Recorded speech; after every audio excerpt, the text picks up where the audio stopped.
Bonjour tout le monde. Il est maintenant 9h30. Nous allons bientôt commencer le webinaire. Mais avant, voici quelques informations et consignes. Le webinaire est enregistré pour qu'on puisse le déposer sur YouTube d'ici environ un mois. Les caméras et les micros sont fermés. Par contre, à la fin du panel, vous pourrez appuyer sur l'icône en bas à droite pour lever la main afin de poser une question. À ce moment-là, on ouvrira votre micro. On va avoir amplement le temps pour répondre à vos questions à la fin du panel.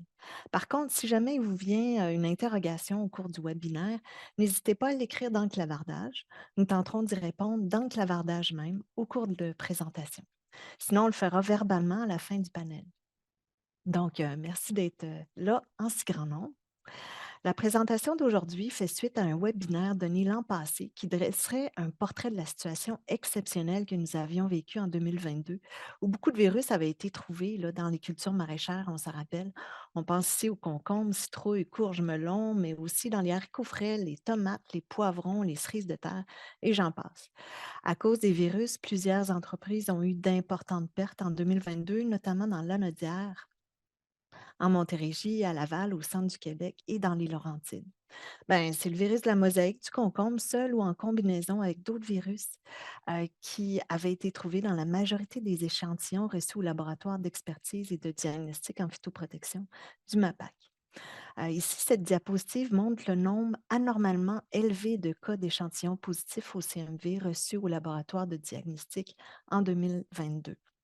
Donc, bon an, mal an, on voit là que c'est entre 2 et 15 échantillons de plantes horticoles qui testent positifs au CMV, alors qu'en 2022, ben, ça a été un peu moins là, de 120 échantillons, ce qui est énorme.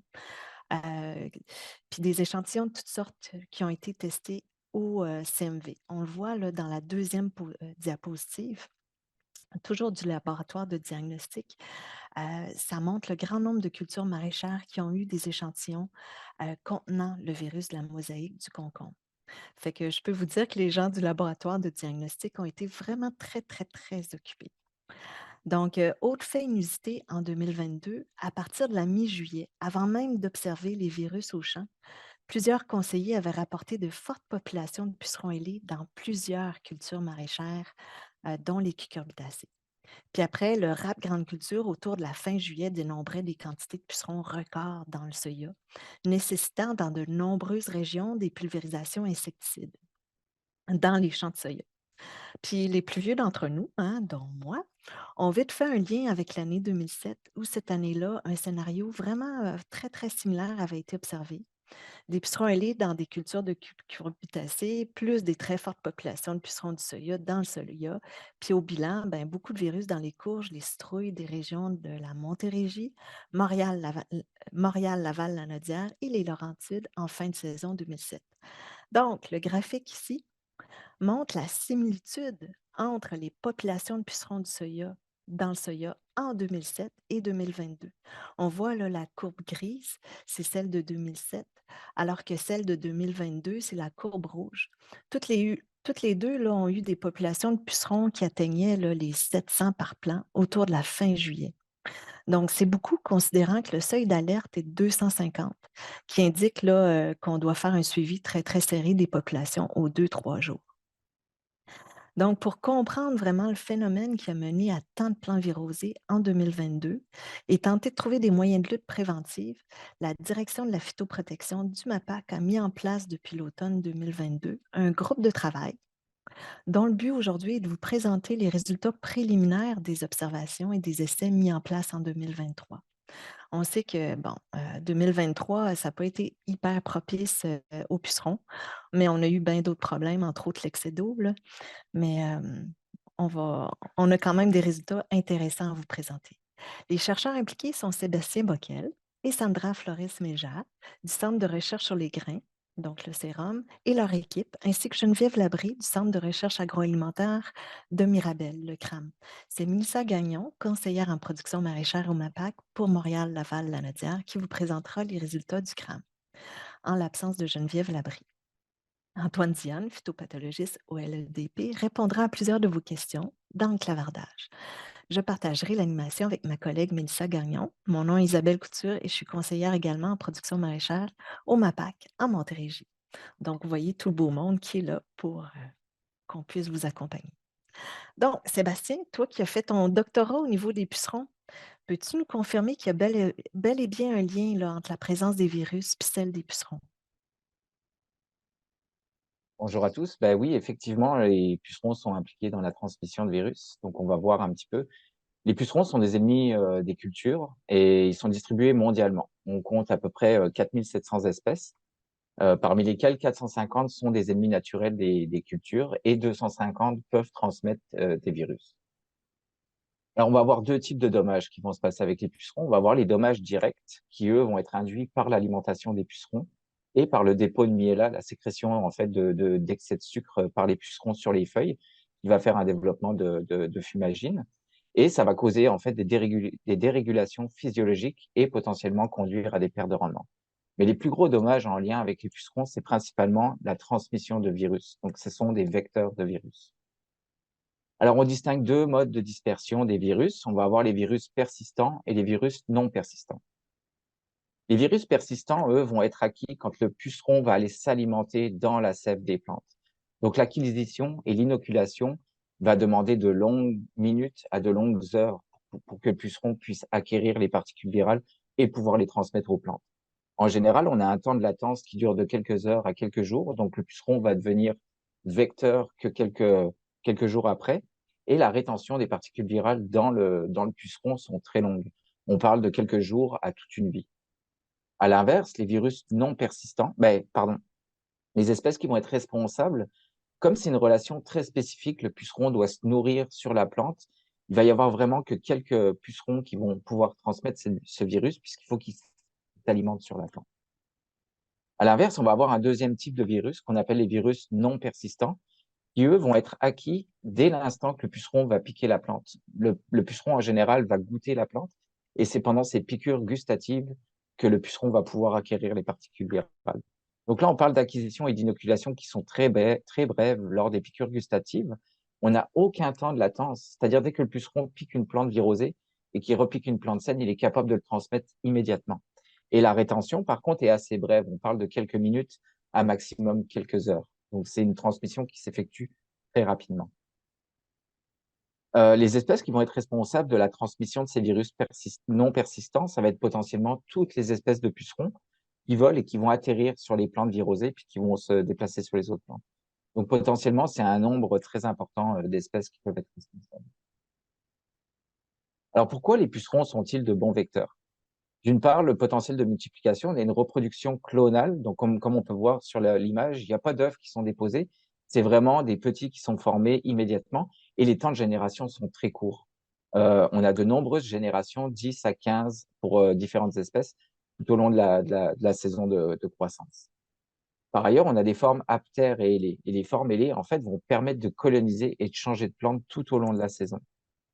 Par la suite, on a aussi le mode d'alimentation et les structures des pièces buccales. Donc, comme on peut voir ici, on a un puceron qui utilise son proboscis, donc ses pièces buccales, pour pénétrer. Et le stylet, en fait, passe entre les cellules pour aller chercher l'alimentation, donc la sève, en plein milieu des plantes. Et donc, c'est grâce à ces stylets, en fait, ces pièces buccales, que l'acquisition et l'inoculation des virus va pouvoir se faire. Et finalement, on a un comportement de recherche d'un autre qui fait que les pucerons vont être de très bons vecteurs. On va aller voir ça un petit peu plus près. Alors, la première phase, il faut qu'on ait un puceron. Puis ce puceron, lui, en général, il va partir en migration. Donc là, il va chercher une plante. Il va aller atterrir sur la plante quand les stimuli vont être favorables. Donc, il va reconnaître visuellement, puis olfactivement la plante. Il va atterrir sur la plante. Une fois qu'il a atterri, si les stimuli sont positifs, donc tout ce qui est structure physique de la plante, puis au niveau des tactiles, le puceron va piquer la plante. Donc, il va goûter la plante pour savoir si c'est une plante hôte sur laquelle il peut se développer. Par la suite, encore une fois, si les stimuli qui reviennent, les stimuli gustatifs sont positifs, donc le puceron aime ça, il va piquer beaucoup plus longtemps pour aller chercher à s'alimenter. Et par la suite, si encore une fois, s'il s'alimente pendant longtemps, on va avoir une reproduction sur la plante. Mais ce qu'il faut savoir, c'est que toute cette étape, en fait, à n'importe quel moment, le puceron peut décider si les stimuli reçus sont pas bons, il peut repartir en phase de migration et recommencer tout ce processus sur d'autres plantes.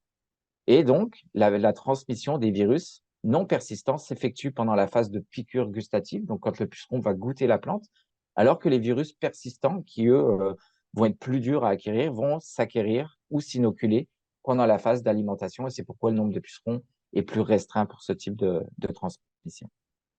Si on regarde d'un petit peu plus près mécaniquement comment ça se passe, la transmission des virus non persistants. Donc ici, on est dans la phase de piqûre. Je vous ai schématisé en fait des cellules de plantes et les stylets des pucerons. Donc le puceron, quand il va atterrir, il va insérer ses stylets dans les plantes, puis il va goûter les plantes. Et c'est lors de ces piqûres gustatives que les particules virales vont être acquises.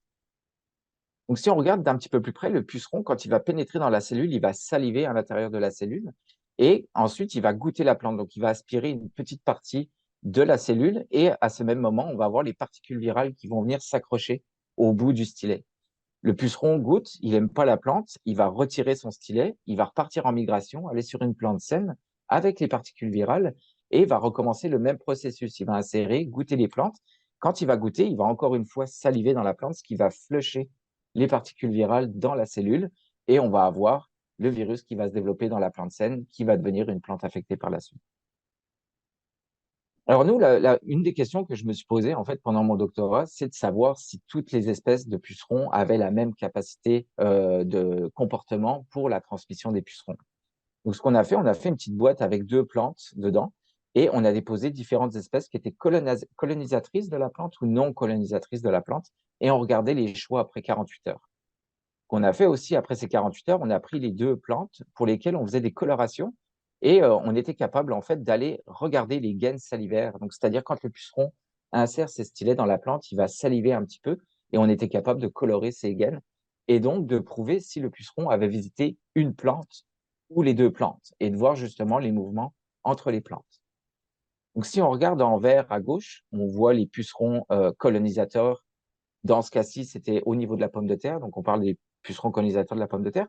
En orange, sur la droite, on va voir les pucerons qui sont considérés non colonisateurs, qui ne se développent pas sur la plante. Ce qui est vraiment intéressant dans le choix après 48 heures, c'est qu'on voit que 90 à 100% des pucerons qui colonisent la plante sont restés sur la plante, alors que les pucerons non colonisateurs, eux, se retrouvaient pas sur les plantes, mais ailleurs.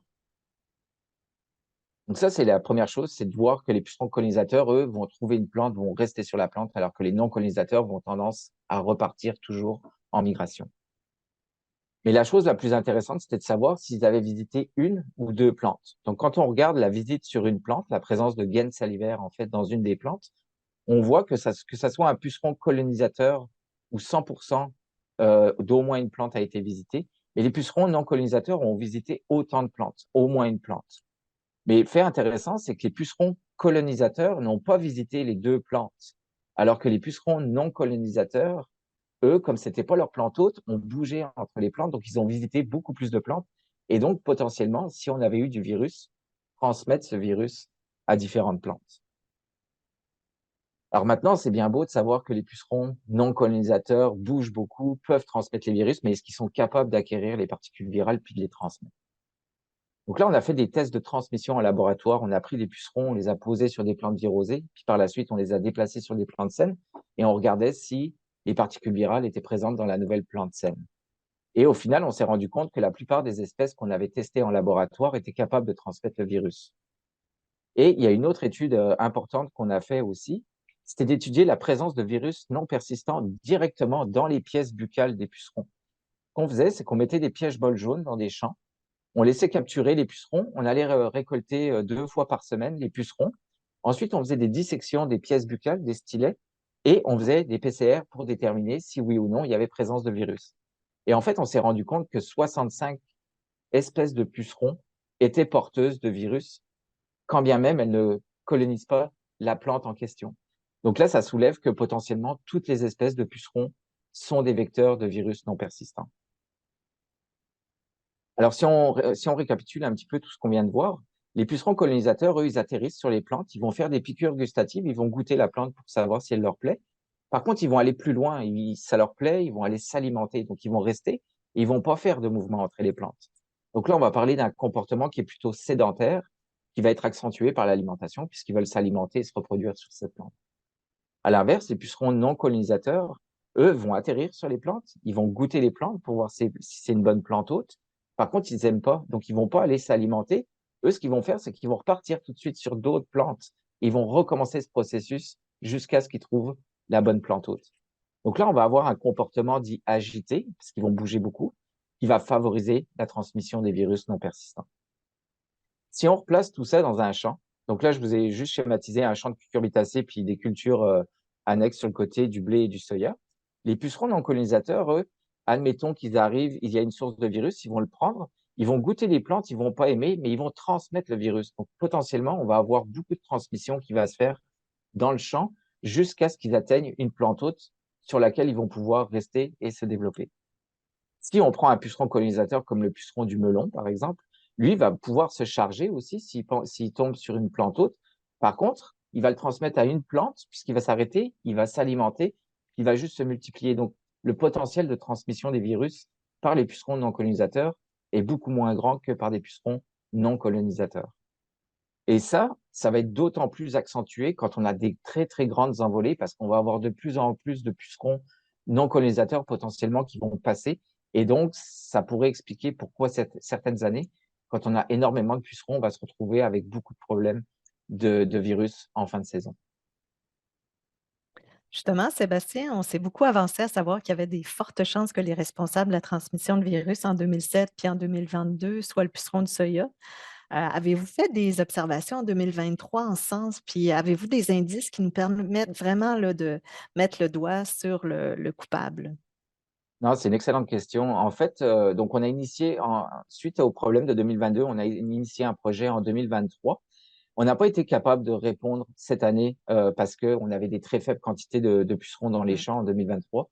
On n'est pas capable de confirmer exactement si le puceron du soya est vraiment en cause dans les transmissions de virus. Par contre, comme je disais tout à l'heure, si on a des années qui sont favorables aux pucerons d'une manière générale, on va se retrouver avec des problèmes de virus non persistants en fin de saison. Le puceron du soya, il faut savoir qu'il est présent à partir de la deuxième semaine de juillet. Donc, comme on voit en 2007-2022, les pics, c'est à peu près mi-fin juillet. Donc là, c'est là où le puceron du soya va être détecté dans les champs de soya. Il y a eu des études aussi qui ont été menées entre 2016 et 2018 où on a observé quelques pucerons du soya sur du nerf brun. Le nerf brun qui est l'hôte d'hiver. C'est là où le puceron va migrer pour aller passer l'hiver, le puceron du soya. Par contre, quand on est retourné sur ces nerfs bruns au printemps, on n'a jamais été capable de retrouver des pucerons qui avaient passé l'hiver sur du nerf brun ou encore des œufs. Donc encore là, on pense que le puceron n'hiberne pas au Québec, ou s'il hiberne, c'est en très très faible quantité. Et donc, les pucerons du soya nous viennent par les vents depuis les États-Unis. Et donc, on suit beaucoup les communiqués qui sont faits dans les États voisins pour justement essayer de prévoir l'arrivée du puceron du soya ici au Québec. Mais dans le cadre du projet, on a voulu voir la dynamique des populations de pucerons dans les champs de soya et dans les champs de cucurbitacées, et notamment les ailés, puisque ce sont eux qui sont responsables des transmissions de virus. Donc, qu'est-ce qu'on a fait? On a posé des pièges bols jaunes pour capturer des pucerons et déterminer en fait les espèces qui étaient responsables des transmissions virales. On a fait un suivi dans 26 champs où on avait 2 relevés par semaine, de la fin mai jusqu'à la mi-août. Donc là, 2 fois par semaine, on allait relever nos pièges bols jaunes. On ramenait tout ça au laboratoire, on faisait les décomptes de pucerons au laboratoire et par la suite, on avait également des dépistages de pucerons directement sur les plants de soya qui étaient faits dans le cadre du RAP Grande Culture, du réseau d'avertissement phytosanitaire Grande Culture. Si on regarde les dynamiques de population, en fait, sur l'axe des ordonnées, vous allez voir le nombre de pucerons ailés par piège par jour. Et en dessous, vous allez avoir les dates entre la fin mai jusqu'à la mi-août. Première chose qu'on regarde avec ce schéma, c'est qu'à chaque année, en fait, même quand on n'a pas beaucoup de pucerons, on a quand même la présence de pucerons dans les champs. Donc, on a potentiellement des transmissions qui sont possibles.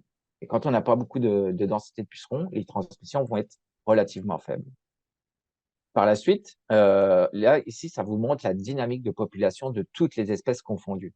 On n'a pas pu faire les identifications pour le moment, mais on voit qu'on a quand même 2 pics de population pour la Montérégie. Donc ici, on a 3 sites, mais on voit un premier pic à la mi-juin, pardon, et on voit un deuxième pic aussi à la fin, à la mi-août. Donc on a à peu près les mêmes tendances pour les différents sites qu'on a suivis en Montérégie. Par contre, en Laval-Lanaudière, on se retrouve avec un pic en début de saison, mais en général, on n'a pas de deuxième pic au mois d'août. Et finalement, le premier pic, on suppose en tout cas, c'est une des hypothèses qu'on a, que ça pourrait être en lien avec l'arrivée du puceron du soya. Par contre, on est en train de faire les identifications pour justement essayer d'aller voir quelles espèces qu'on retrouve pendant ce pic de population. Par contre, comme je vous disais tout à l'heure, il y a eu aussi des dépistages qui ont été faits dans des champs de soya. Donc là, j'ai pris l'exemple de 5 champs de soya pour lesquels on avait des pièges bols jaunes qui, eux, vont répertorier en fait toutes les espèces de pucerons. Et ce qui est intéressant de noter, c'est qu'on voit toujours notre pic qui est à peu près à la mi-juin pour les différents sites. Donc on a un pic qui est aux alentours de la mi-juin à la fin juin dans les pièges bols jaunes. Quand on regarde les dépistages de pucerons ailés du puceron du soya dans les champs de soya, ben on se retrouve que notre pic, en fait, arrive seulement à la fin juillet. Et même pour certains sites, on se retrouve avec des pics de population de pucerons dans les pièges bols jaunes, mais on ne retrouve aucun puceron ailé sur les champs. Donc, encore une fois, est-ce que le puceron du soya est réellement responsable des transmissions en début de saison? Ben, c'est pas forcément vrai. Et quand on regarde les pics de population de pucerons du soya sur les plants pour les pucerons qui sont aptères, et on se rend compte qu'on a encore une fois un petit décalage. Ça arrive plutôt à la mi-août, ce qui est normal puisque le puceron du soya va coloniser le soya, l'élé va arriver, il va se reproduire, puis par la suite, on va avoir une montée des populations. Donc, on voit vraiment qu'il y a un décalage entre ce qu'on observe dans les pièges bols jaunes versus ce qu'on observe dans les champs. Donc, c'est vraiment pas dit que le puceron du soya soit vraiment en cause, mais on penserait que ce serait plutôt un condensé de différentes espèces qui formerait notre pic en début de saison. L'autre chose qu'on a faite, ça c'est, on a posé des pièges bols jaunes à l'intérieur des champs, puis aussi sur les bordures de champs. Et en fait, ce qui en est ressorti, c'est quand on voit la pente, on s'est rendu compte que les champs qui étaient les pièges qui étaient à l'intérieur des champs ne capturaient pas plus que les champs qui étaient en bordure. Donc les bordures, dans les pièges collants jaunes, on avait plus de captures. Donc ça, il faut qu'on confirme ces tendances-là, mais on pourrait supposer que les pucerons sont plus présents en bordure. Et est-ce que dans ces bordures, on va avoir des réservoirs de virus qui vont expliquer pourquoi il y a de la transmission après qui s'effectue dans les champs? Alors, est-ce que le puceron du soya est-il toujours le seul en cause dans la transmission des virus? Pour le moment, on ne peut pas répondre à cette question, mais on suppose, en fait, on ne peut pas y répondre parce qu'on a eu peu de pucerons en 2023. C'est difficile de déterminer qui est en cause. Par contre, ce qu'on a vu, c'est qu'on aurait une amalgame de différentes espèces de pucerons qui composeraient notre pic en début de saison, mais les identifications qu'on a prévues pour 2024 viendront nous aider à répondre en partie à la question. D'autre part, le puceron du soya n'hiberne pas au Québec, et donc le puceron du soya nous arrive par les vents depuis les États-Unis. Et ça, on voit que ça concorde bien avec les observations sur les plants, parce que les colonies de pucerons qu'on a vues sur les plants d'élé et d'aptères augmentent à partir de la mi-fin juillet dans les champs de soya, alors que les pics dans les pièges bols jaunes arrivaient un peu plus tôt. Et finalement, ce qui est vraiment intéressant, c'est la différence entre les bordures et l'intérieur du champ qui nous laisse poser la question à savoir, est-ce qu'il y a est-ce qu'il y a des réservoirs de virus dans ces bordures de champs? Merci beaucoup, Sébastien. On comprend bien les pucerons. Comment on peut, à ce moment-là, comprendre comment tout d'un coup ils deviennent porteurs du CMV, que ce soit comme en 2022 quand ils arrivent massivement ou comme cette année, la saison qu'on vient de passer, là, où ils sont présents au printemps en moins grand nombre. Donc, il nous manque un inconnu dans notre équation. Est-ce qu'Antoine, tu pourrais venir nous faire un rappel du virus de la mosaïque du concombre, puis nous expliquer pourquoi ça a pris une si grande ampleur en 2022, s'il te plaît? Oui, là, pour une raison obscure, je suis plus capable d'ouvrir ma caméra, mais bref, vous m'entendez. Euh, et voilà, hop. Et voilà, je suis de retour. Me voici. Donc, effectivement, il y a certaines caractéristiques du virus là, qui vont permettre d'expliquer pourquoi on a trouvé ce virus-là en nombre aussi important. Euh, Comme Sébastien l'a bien dit, c'est beaucoup les pucerons ailés, puis surtout via un mode de transfert non persistant qui sont associés principalement au virus de la mosaïque du concombre. Là, donc, c'est cette principale façon de se transmettre.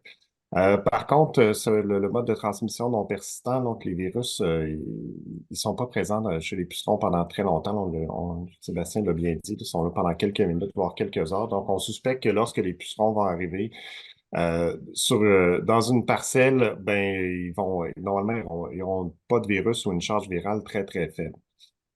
Donc, ce qui peut expliquer l'importance qu'a pris la problématique de la virus de mosaïque du concombre, c'est que c'est un virus, c'est le virus en fait qui affecte les plantes qui a le plus d'hôtes. Donc, on répertorie plus de 1000 espèces qui sont documentées là, qui peuvent être infectées par ce virus-là. Euh, la transmission par la semence se fait est généralement faible. Là. Il y a certaines variantes selon les plantes, mais en général, la transmission est quand même assez faible. Mais il y a quand même une transmission qui est faite au niveau de la semence. Donc, c'est un virus qui va être présent à l'intérieur des semences aussi, ce qui fait en sorte que les traitements de semences sont parfois moins efficaces, là. Donc, si on veut vraiment agir sur le virus, les traitements, par exemple, avec la chaleur, vont nuire aussi au taux de germination, là. Donc, c'est un équilibre qui est un peu difficile à obtenir. Mais par contre, on peut suspecter que les semences sont la source d'introduction du virus là, dans une entreprise, même si c'est un nombre très restreint de plants qui pourraient être porteurs. Donc, ça n'en prend pas nécessairement beaucoup. Il pourrait y avoir des foyers qui sont présents au sein de la production. Par contre, il y a d'autres plantes réservoirs aussi. Là, donc, parmi les 1000 espèces documentées, là, il y a plusieurs mauvaises herbes qui peuvent être porteurs aussi du virus. On va en reparler un petit peu plus loin. Je vais juste faire un petit rappel au niveau des symptômes. Donc, si ça change. Bon, on va y arriver. Donc, les symptômes sont variables là, en fonction des autres. Chez les cucurbitacées, c'est surtout des symptômes de mosaïque là, qu'on peut observer chez les fruits ou sur les feuilles aussi. Donc, ça peut ressembler parfois un peu à des carences, des choses comme ça, mais on le voit comme sur le concombre de droite, là, ça fait des fruits qui sont déclassés. Euh, les symptômes peuvent être très variables aussi. Ça, c'est une feuille de melon, si je ne m'abuse. Mais s'il y a plusieurs virus là, qui sont présents, les symptômes peuvent varier aussi. Là. Donc, on voit ici qu'il y a des malformations qui sont présentes en plus des anomalies de coloration. Au niveau du haricot et des poivrons, c'est plutôt des taches arrondies qu'on va voir chez le poivron en forme de cible un peu. Là. Donc, c'est ce qu'on voit en bas à gauche. Au niveau du céleri, c'est plutôt des nécroses sur les tiges qui vont être observées, là, donc qui pourraient ressembler à d'autres problématiques, là, par exemple l'anthracnose ou des choses comme ça. Là, c'est un petit peu moins évident à diagnostiquer au niveau du céleri. Et des symptômes qui sont en général reliés à la présence virale aussi. Les plants qui vont être infectés vont souvent avoir une croissance un peu plus faible, puis il peut avoir un dépérissement. Là, on le voit sur la photo, là, c'est un dépérissement qui était très important dans ce champ-là. Et c'est surtout vrai lorsque les infections ont eu lieu tôt en saison. Donc, essentiellement, la charge virale a eu le temps d'augmenter dans les plants. Donc, c'est une lutte qui font un peu, ont pas un système immunitaire, mais ont un système de défense, les plantes. Et c'est ça, lorsqu'ils sont infectés tôt, il peut y avoir des dépérissements plus importants. Donc, j'en parlais tout à l'heure au niveau des plantes réservoirs, mais il peut à la fois avoir quelques plants qui soient virosés au niveau de la culture, mais aussi, puis Sébastien a parlé un petit peu de l'effet bordure aussi, mais les mauvaises herbes, il y a plusieurs mauvaises herbes là, qui peuvent être des plantes hôtes. Souvent, malheureusement, sont asymptomatiques. Donc c'est un peu l'inoculum qui est invisible, là. Donc, c'est pas des plantes sur lesquelles il va nécessairement avoir des symptômes viraux, mais ils peuvent être quand même porteurs du virus. Et donc, lorsque les pucerons vont se déposer, peuvent se contaminer de virus avant de le répandre un peu dans les cultures, là. Comme je le disais, la transmission par la semence est relativement faible chez la plupart des espèces, donc on soupçonne que les vivaces bisannuelles et annuelles hivernantes auraient un rôle un petit peu plus important là, pour garder l'inoculum d'une saison à l'autre, d'être un réservoir là, sur plus d'une saison.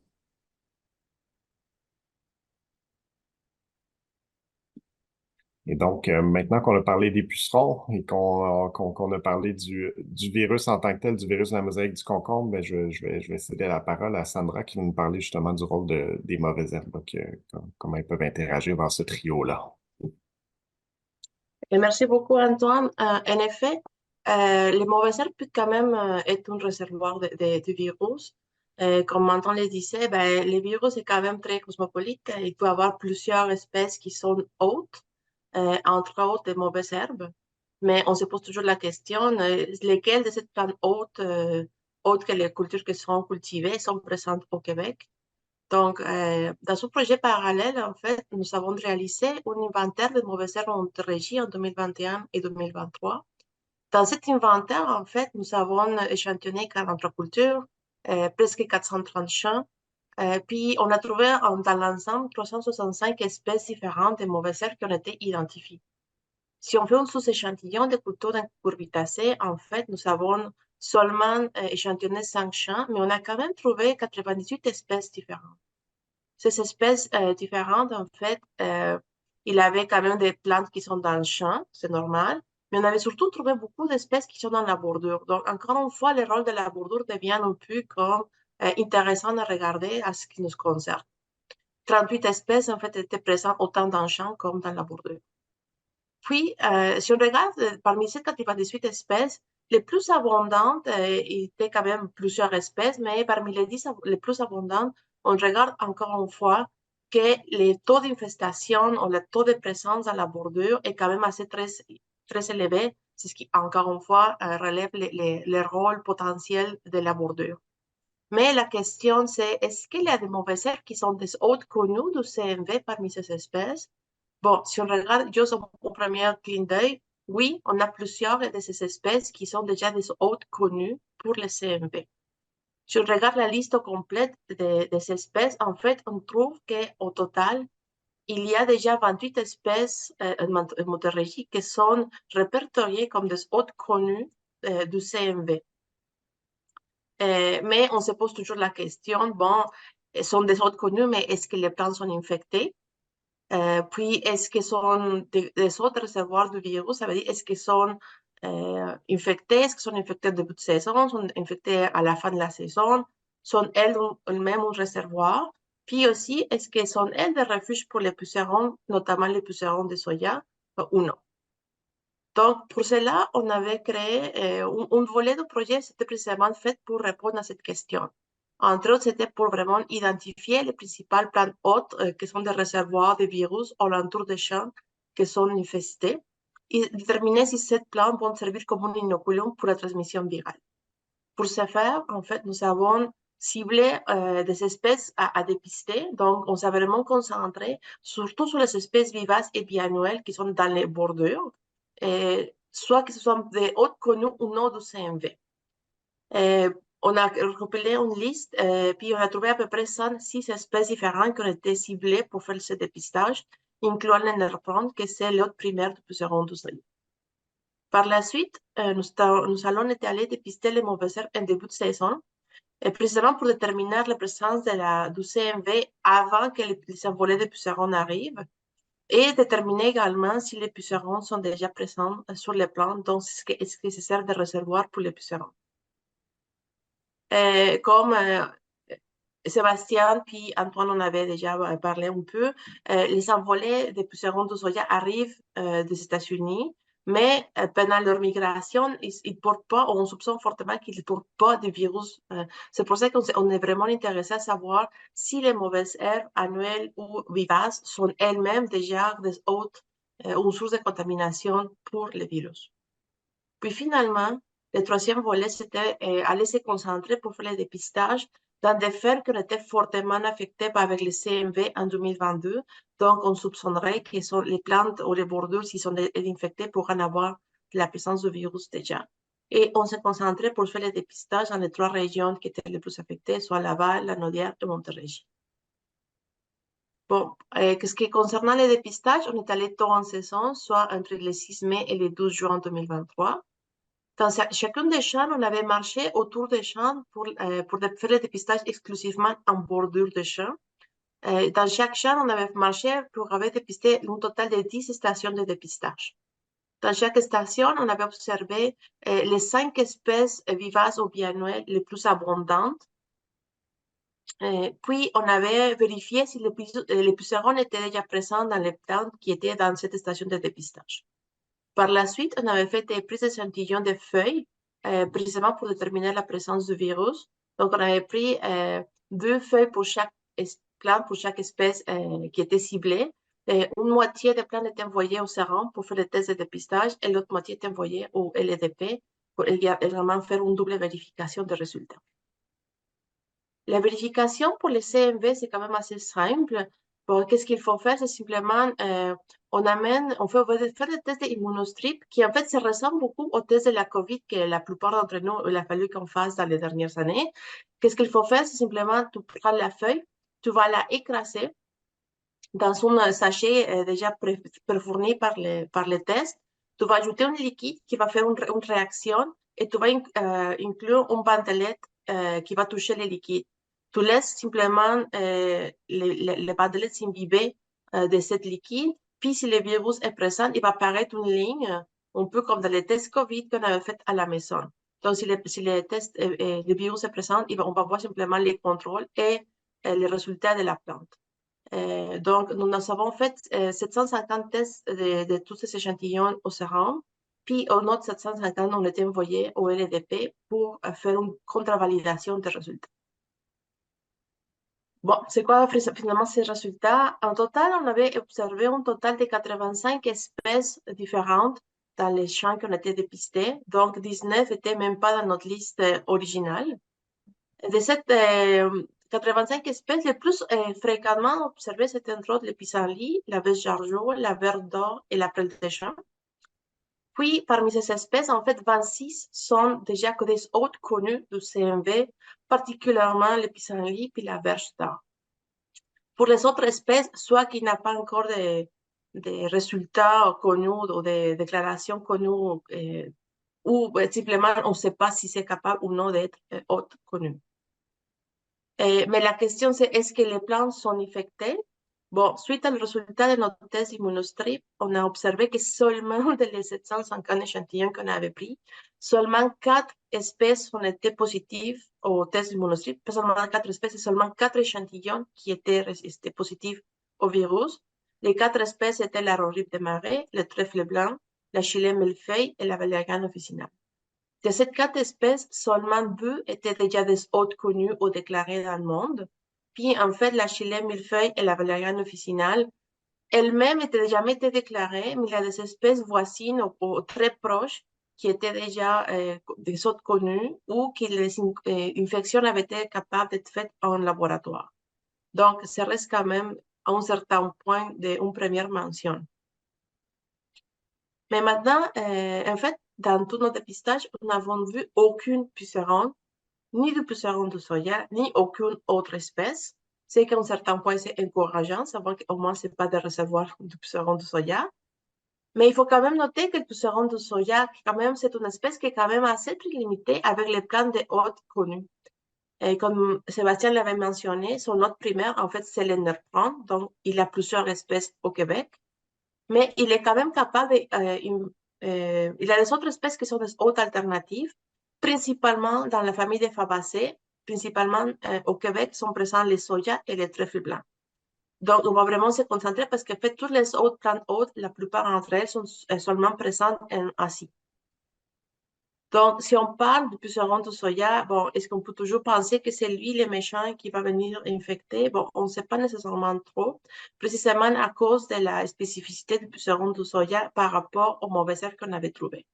Si on se concentre sur les fabacées, qui sont des hôtes alternatives, dans notre dépistage, on avait seulement trouvé 7 espèces différentes qui appartiennent à la famille des fabacées. Donc, la bêche jargeau, la lucerne, le lotier, plusieurs espèces de trèfle et la guesse. Parmi cette espèce, en fait, 6 sont déjà des hôtes connus ou des hôtes potentiels parce que des espèces cousines, on a déjà été infectés. Seulement le trèfle est un hôte connu au possible de la puceron de soja. Et seulement le trèfle blanc avait été aussi également rendu positif pour le CMV. Mais il ne faut pas trop paniquer, il faut quand même mettre ça en perspective parce que les trèfles blancs, ben, on l'avait trouvé seulement de 20 sur 150 stations dépistées, donc c'est quand même un relativement faible pourcentage. Puis en plus de les 20 échantillons, seulement une avait été positive pour les CMV. Donc, dans l'ensemble, le trèfle blanc reste quand même une faible source de l'inoculum. On a quand même trouvé plus de 85 espèces différentes. Donc, ça reste toujours des hôtes possibles ou d'inoculums possibles. Puis, il faut quand même connaître ou savoir que des autres espèces de pucerons connues, qui sont quand même très polyphages et cosmopolites, sont associées à des autres espèces comme le pissenlit, comme la verge d'or, ou comme des autres espèces qui pourront, elles aussi, être des sources de l'inoculum. Donc, il faut quand même garder tout ça en perspective, puis pas considérer les trèfles blancs comme les grands méchants de cette histoire. Merci, Sandra. Dans le fond, avec ce que tu viens de nous présenter comme résultat, on comprend que si on a vraiment beaucoup de mauvaises herbes au pourtour de nos champs, on va augmenter notre risque d'avoir des plantes réservoirs de CMV. Donc, euh, parmi les solutions possibles, ben, on pourrait penser à faire une fauche régulière des mauvaises herbes en bordure de champs. Et dans le fond, ça va nous aider à diminuer la quantité de plantes réservoirs, puis donc la possibilité que les pucerons puissent euh, arriver sur ces plantes-là, s'infecter du virus si les mauvaises herbes sont elles-mêmes déjà contaminées, puis aller contaminer d'autres cultures, dont la culture principale ou d'autres plantes aux alentours. Par contre, là, on ne parle pas de raser complètement le couvert végétal parce qu'il y a quand même des services écosystémiques qui sont rendus par les mauvaises herbes, soit en offrant des lieux de refuge aux pollinisateurs ou bien aux insectes bénéfiques. Donc, c'est une régie des bordures raisonnées qu'on pourrait dire qui serait l'idéal. Euh, donc, Isabelle, si on voit beaucoup de pucerons ailés qui arrivent, est-ce qu'à ce moment-là, ce serait opportun de faire des traitements insecticides pour réduire leur quantité, vu qu'on vient de voir qu'ils pouvaient être des bons vecteurs pour les virus? Ben, je te confirme que non. Les traitements foliaires insecticides sont vraiment inutiles, mais là, attention, dans le but de réduire les virus non persistants, hein, ce qu'on parle depuis tout à l'heure, comme le CMV, parce que les pucerons ailés qui nous arriveraient en masse, massivement par les vents, vont être présents très, très peu de temps dans les cultures maraîchères, comme l'a expliqué là, Sébastien. On parle là, quand ils arrivent dans les cucurbitacées, dans les poivrons, par exemple, là, ils vont se poser sur la culture, ils vont faire une petite piqûre gustative juste pour voir là, si la plante leur convient pour faire une colonie. Puis s'ils ne sont pas satisfaits, ben, ils repartent aussitôt à la recherche de la bonne plante là, sur laquelle ils vont pouvoir là, s'établir. Puis évidemment, s'ils ont rencontré entre-temps une plante porteuse de CMV, que ce soit dans la culture principale ou en bordure, ben, la transmission est immédiate, là. Puis ça, il va être capable de transmettre le virus pendant 4 à 5 piqûres, le temps que les particules virales s'estompent. Mais tu sais, c'est immédiat. Donc, même si on appliquait l'insecticide avant que le puceron se pose, ça n'aurait pas d'effet parce que le puceron visiteur, lui, il ne se nourrit pas de la plante. Il fait vraiment juste une petite piqûre superficielle. Là, on l'a vu tout à l'heure là, dans les petites animations. Il n'aspire pas ou très, très peu d'insecticide avant de mourir, puis il transmettrait pareil le virus. Donc, dans le cas des virus non persistants, euh, malheureusement, les insecticides sont d'aucune utilité. Par contre, on pourrait quand même se poser la question du pourquoi, en cas de forte envolée de pucerons du soya, les semences de soya enrobées d'insecticides sont inutiles contre les pucerons du soya, dans le soya. Sébastien, toi, as-tu une réponse là-dessus? Et effectivement, les traitements de semences, en fait, vont être inefficaces contre les pucerons. D'une part, comme je l'ai montré, comme je l'ai expliqué tout à l'heure, pucerons du soya, ils n'hibernent pas au Québec. C'est des migrations par les vents depuis les États-Unis. Et c'est là où le puceron va venir au Québec. De plus, les données de dépistage du rap grande culture depuis 2002 nous montrent que le puceron du soya est présent à partir de la 2e semaine de juillet. Encore là, il arrive relativement tard. Et ce qu'il faut savoir, c'est que les traitements de semences ont une efficacité d'environ 35 jours après le semis.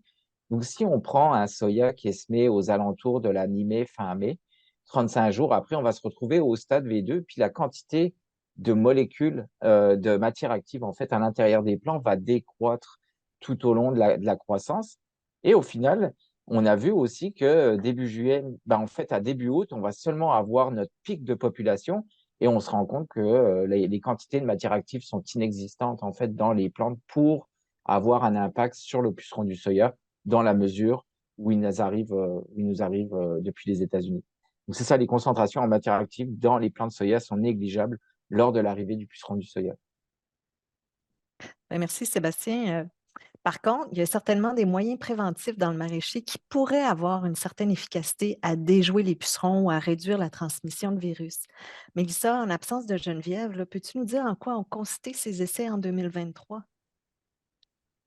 Oui, puis je pense qu'on arrive juste à point parce qu'il y a Marie-Édith Tousignan qui a posé la question dans le clavardage si le kaolin pourrait prévenir les piqûres des pucerons. Donc, dans le fond, c'est ça, le troisième volet du projet avait vraiment pour but de répondre à une question qui revenait souvent. Attendez un instant, je vais regarder si j'ai le contrôle. Dans le fond, c'est ça. Ça permettait le troisième volet de répondre à une question, mais qu'est-ce qu'on peut faire pour protéger notre culture des virus durant la saison si on ne peut pas faire des traitements insecticides? Donc, attendez, je vais regarder si maintenant j'ai le contrôle. Oui, il y avait donc l'évaluation de méthodes de lutte préventive pour réduire la colonisation puis la transmission des virus par les pucerons qui a été vérifiée, soit en faisant une culture intercalaire de sarrasin, en appliquant du kaolin, donc de la poudre d'argile du surround, et puis un autre traitement qui était comparé, c'était le Végol, donc une huile végétale. Pourquoi ça a été choisi, ces trois traitements-là qui ont été comparés? En fait, dans la littérature, on a trouvé que sous forme de paillis ou en intercalaire, il y avait eu une démonstration que le sarrasin permettait de réduire significativement l'abondance des pucerons puis des mouches blanches, donc la transmission des virus dans des champs de courges. Ça avait été déjà démontré. En plus, on connaît un peu le comportement du puceron, donc on sait qu'il n'aime pas tant les paysages diversifiés. Ça change les stimuli visuels, olfactifs, donc c'est moins intéressant pour lui. Donc, il va être moins attiré par ces paysages-là. Donc, il va, lors de ses migrations, avoir plutôt tendance à passer tout droit plutôt que de s'y déposer. Puis en plus, le sarrasin, ben, ça l'offre quand même par la floraison, comme on a vu tout à l'heure dans les mauvaises herbes en bordure de champ, quand même un lieu pour les pollinisateurs, les ennemis bénéfiques, donc les ennemis des pucerons. Donc, on utilise vraiment avec la culture d'intercalaire de sarrasin le comportement d'évitement des paysages diversifiés du puceron du soya pour limiter la transmission du virus. Ça, c'était pour le premier traitement. Le deuxième traitement, donc le kaolin, en fait, ça fait une couche protectrice qui vise à réduire les dommages causés par différents ravageurs. Donc, quand l'autre va être à la recherche de... En fait, quand le ravageur va être à la recherche de son hôte, le kaolin va venir changer encore une fois les stimuli visuels, olfactifs et tactiles. Puis en plus, à son contact, ça va repousser les adultes, réduire l'oviposition, puis réduire la survie des juvéniles. Ça a été aussi démontré là, que c'était efficace dans les champs de courges, puis dans les serres de concombre là, pour lutter contre différents ravageurs. Quant à l'huile végétale, le Végol, ben, lui aussi, il fait un revêtement protecteur de la culture pour limiter ou diminuer la transmission des virus non persistants. Il y a d'autres modes d'action qui sont soit suspectés ou connus. Je vais laisser Sébastien vous en parler un peu plus tard parce qu'il a vraiment bien étudié les huiles dans le cadre de ses études avant d'être au sérum. Donc, le projet en tant que tel, je vous invite à regarder le schéma. Ça a été choisi de faire les essais dans 6 champs chez des entreprises qui avaient vraiment eu des problèmes importants de virus en 2022. Donc, il y a eu 3 champs qui ont été sélectionnés en Montérégie, 2 dans la Nodière, puis 1 à Laval. Dans le schéma, vous pouvez voir là, les parcelles de culture d'intercalaire de sarrasin, de kaolin, d'huile végétale et puis un témoin non traité. qui ont été suivis. Les traitements d'huile et puis de kaolin étaient faits une fois par semaine pendant 5 semaines. Et puis le sarrasin, lui, a été implanté pour être sûr de ne pas nuire à la culture, là, autant au début de la saison que plus tard pour ne pas avoir des problèmes de ressemis là, de graines. Le dépistage a été fait à chaque semaine, autant le dépistage sur les plants qu'avec des pièges bol jaunes puis des pièges collants jaunes qui ont été relevés, là, comme Sébastien a parlé un petit peu plus tôt sur le suivi qui pouvait être fait. Isabelle, elle l'a mentionné au début, la saison 2023 a vraiment pas été à l'image de ce qu'on avait vécu en 2022. Donc, j'imagine que dans vos champs, vous avez eu moins de problèmes en 2023 de pucerons. Ça a donc été la même chose dans les 6 champs qui ont été suivis. Il y a eu très peu de pucerons ailés qui ont été observés sur les plants. Il y a eu seulement 2,5 % de plants porteurs là, où est-ce qu'on a trouvé des pucerons ailés. Donc, avec le si peu grand nombre de pucerons ailés retrouvés, ben, ça a été impossible de voir vraiment si les traitements étaient efficaces. Donc, on va reprendre ces essais-là en 2024. Je vous laisse. Ben, merci, Mélissa. Sébastien, Mélissa nous a justement parlé là, que tu avais travaillé sur les huiles. Peux-tu nous en dire davantage? Puis, est-ce qu'elles peuvent être phytotoxiques? Je pense que c'est vraiment la préoccupation principale, là. Oui, bien sûr, c'est une excellente question. Juste pour revenir un petit peu sur les modes d'action des huiles minérales, en fait, c'est utilisé depuis longtemps dans la protection des plantes. On parle même des années 1920, etc. À l'époque, c'était des huiles qui étaient beaucoup moins raffinées, donc c'est beaucoup plus de problèmes phytotoxiques. Les pulvérisations foliaires à l'heure actuelle sont utilisées pour limiter ou diminuer la transmission des virus non persistants d'une manière générale. Le mode d'action est valable pour tous les virus non persistants, mais on a prouvé, il y a dans la littérature, on retrouve un effet positif donc sur la diminution de transmission de virus, du virus de la mosaïque du concombre, mais aussi du virus Y de la pomme de terre.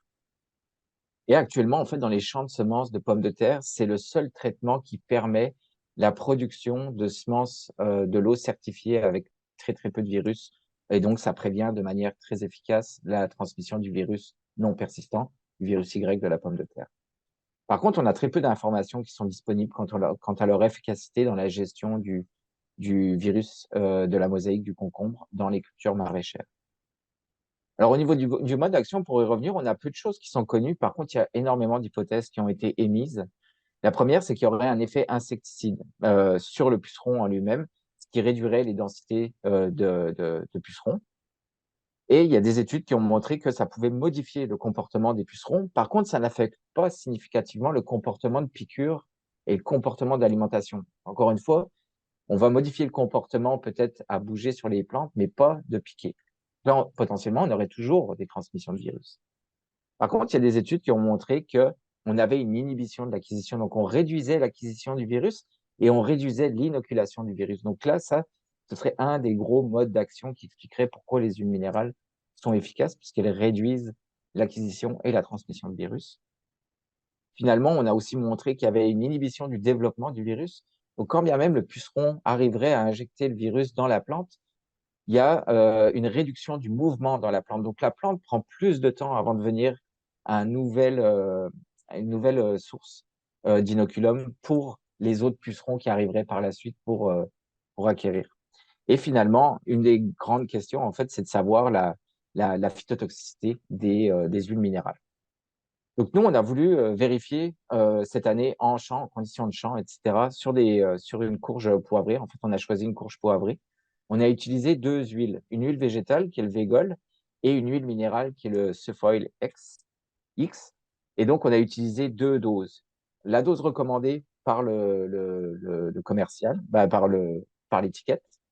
Et on est aussi allé mettre 3 fois la dose parce qu'on voulait vraiment voir si, en augmentant la dose, on avait quand même de la phytotoxicité. Et donc, on a comparé tout ça à des pulvérisations avec de l'eau, qu'on appelle notre témoin. Les applications, on a fait ça 1 fois par semaine pendant 6 semaines à partir du stade 5-6 feuilles de la courge.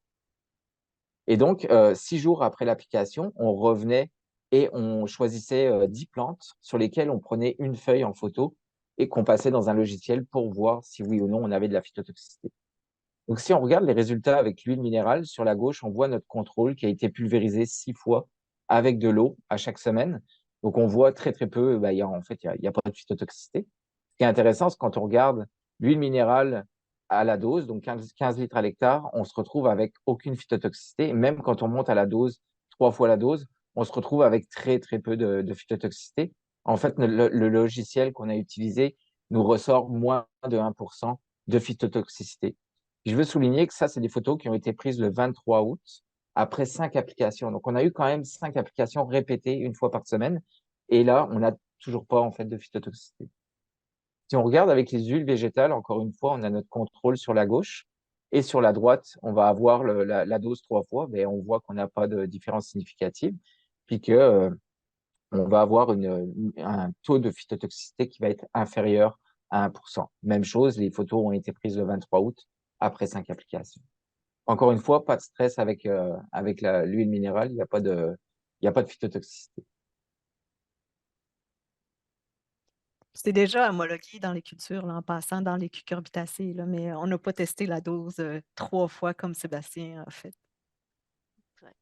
Merci Sébastien. Ben justement, Isabelle, là, pour mieux rappeler qu'est-ce qu'on a comme outil jusqu'à maintenant pour mieux comprendre la transmission des virus par les pucerons, s'il te plaît.